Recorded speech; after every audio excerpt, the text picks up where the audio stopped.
What's up, beautiful people? Welcome to my channel. My name is Nelly. If this is your first time here, you're absolutely welcome.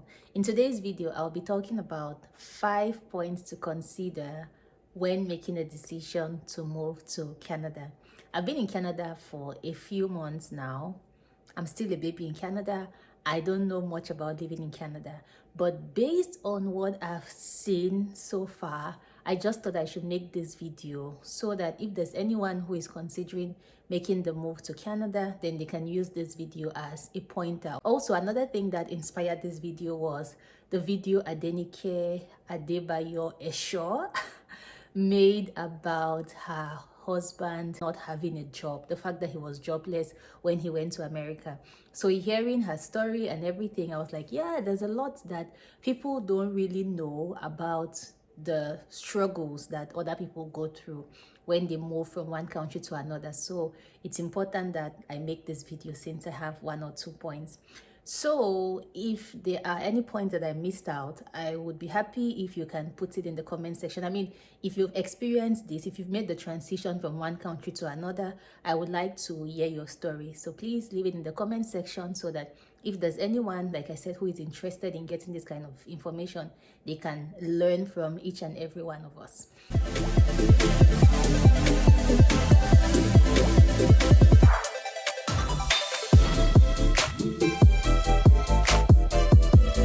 The very first thing I'll ask you to consider is how many people you will be making the move with.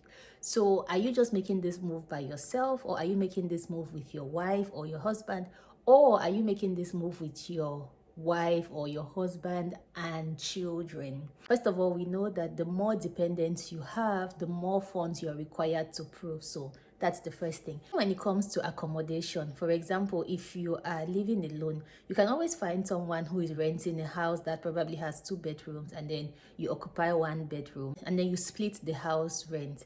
But then if you're coming with your wife and your children, of course, 1 bedroom will not be enough for all of you. So you might need to rent a space that is a lot bigger.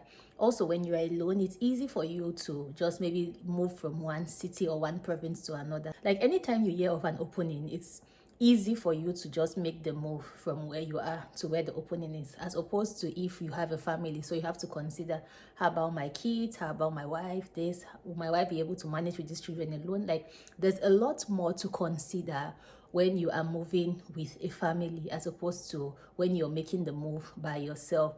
This is not me saying that you should not move with your family. This is just me saying it's easier to settle down when you go to a new country by yourself as opposed to when you go with your family. So consider if you'll be making the move just by yourself first, and then when you've stabilized, you can invite your family. Number 2, you might not get the job you trained for. Let's say you trained to be a medical doctor, you might not be able to come here and get a job in the hospital. Or let's say you trained as a lawyer, you might not be able to come here and get a job in a law firm.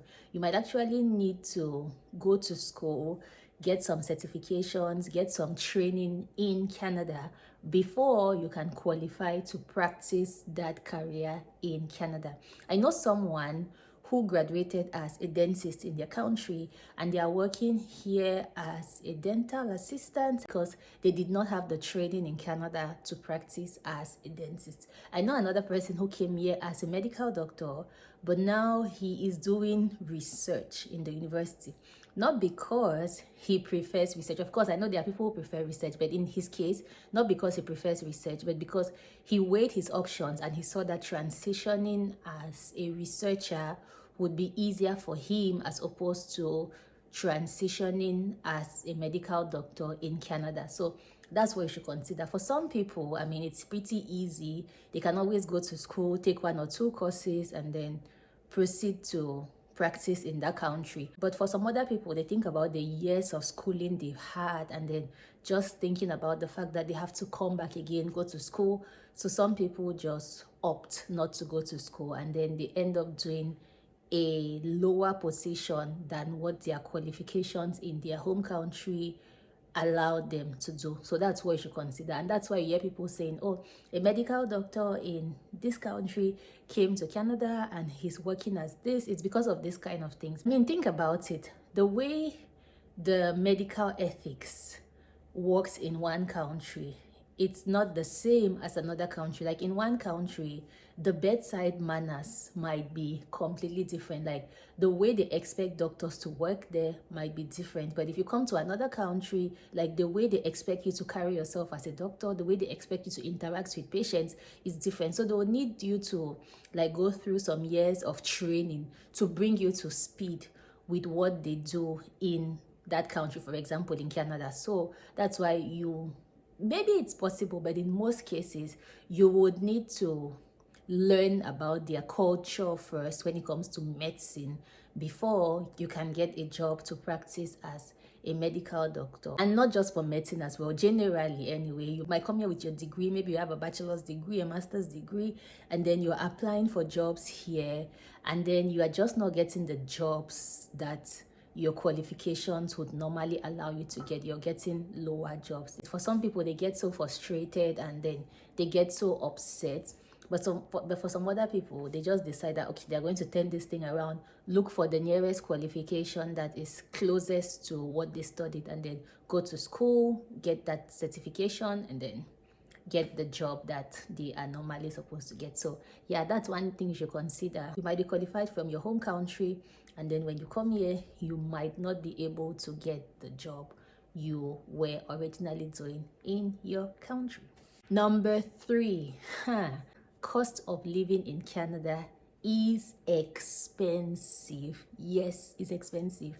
Like if you want to rent a house in Canada, it is expensive. If you go on these sites like Kijiji and like, you look at the cost of renting maybe a basement in Canada, it's not cheap. I once visited a dormitory. So it's not like the regular dormitory where you have a room and then people have their beds.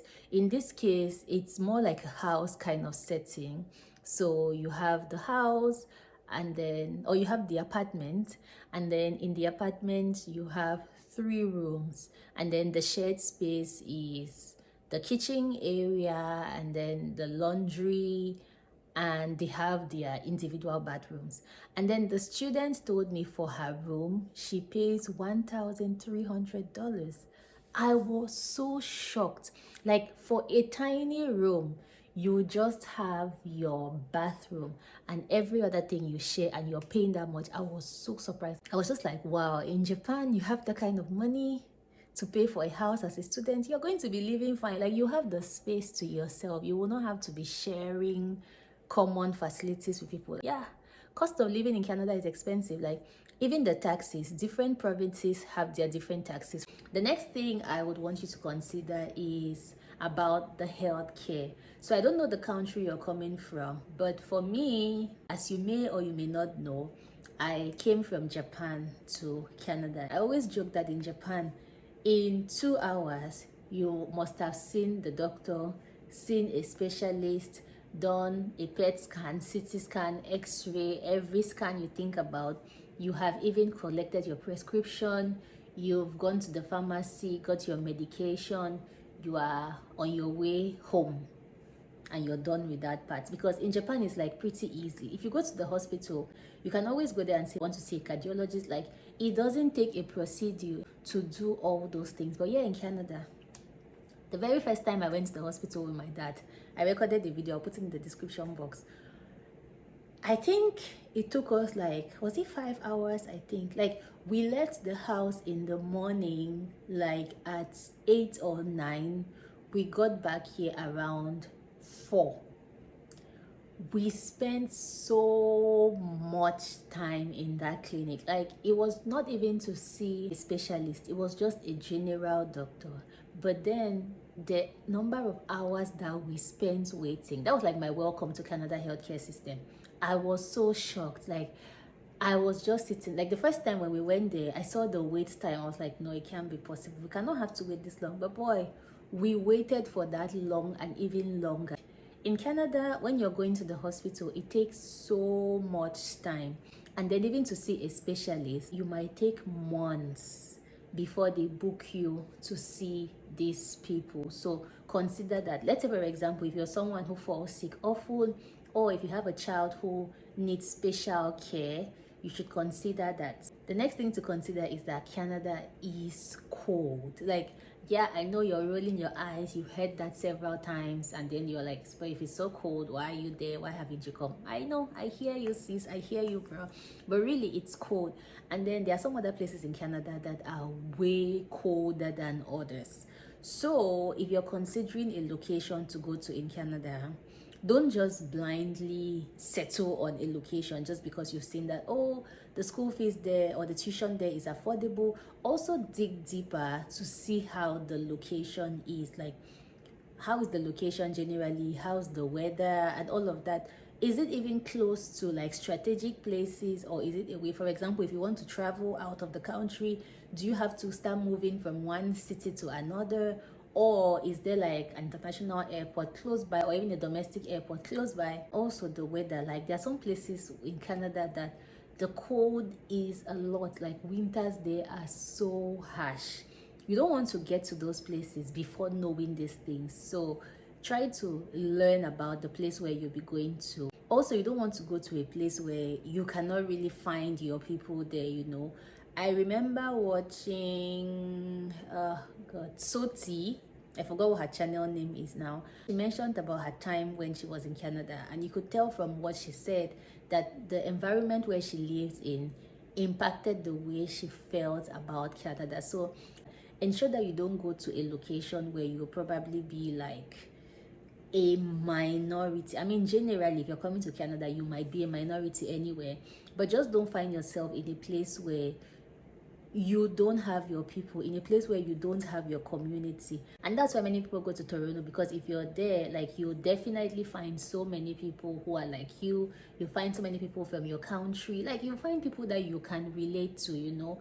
And all of those things are going to definitely impact your mental health, and they'll make your stay more enjoyable, as opposed to if you're in a place where you don't see people like you don't even know anybody from your country who is there. Like, all those things added to the fact that you're in a new environment can make your stay in a country really extremely difficult. So that's why I insist that before you come, do a bit of research about the place, and don't go and isolate yourself somewhere. Try to find a place where you can build a community. Try to find a place where you have people like you. This is all I have for you today. If you have any questions for me, drop it in the comment section. Thank you so much for staying tuned with me. See you in my next video. Goodbye.